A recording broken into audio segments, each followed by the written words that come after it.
Miranda, when you look at China and the trade tensions, it does seem that there's an overwhelming feeling that they want to get something done. Then you see with Australia on the coal, and you kind of think, well, that also feeds into, the U.S. China trade deal. So where are we?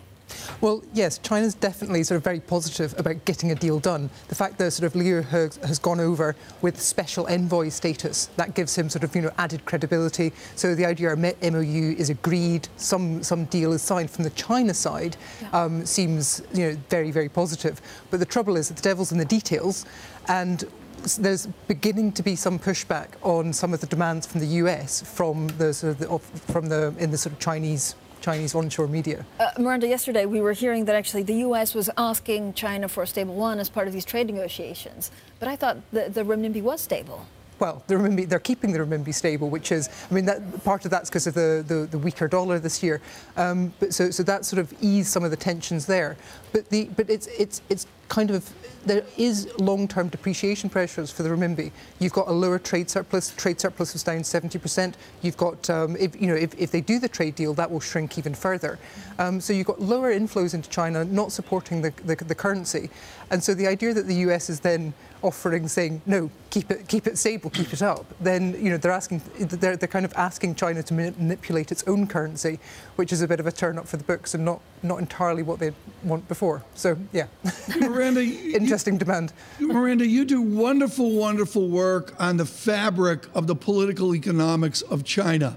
What's the backstory as their trade representatives deal with the Trump administration? What are the incentives between the government in Beijing and the business of China to actually do anything with the Trump administration?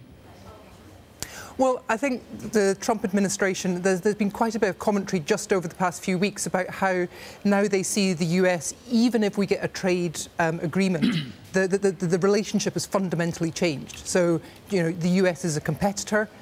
There's less cooperation, and basically they're going to have to sort of change the way that China deals with both the world and the US going forward. So the Trump administration has definitely been a sort of defining moment, and I think it's going to be more difficult now, obviously, to get cooperation in the future on some of the sort of key issues. Well, you say it beautifully. What's the defining moment for President Xi? I don't see one. I don't see a timeline or a catalyst towards a defining moment, so-called, for the Chinese. Is there one? In terms of its relationships with the US, then, yes. Well, if they get the trade deal done, but the thing is, you're going to have, there's lots of other issues which then become key, like the Huawei. Obviously, even if we get a trade deal, the Huawei deal issue is still rumbling away in the background. And so the defining moment may never happen. We just get an ongoing series of, trade tensions or technology or IP or national security issues. And this becomes a sort of more antagonistic relationship over the long term. There's not maybe sort of one clear,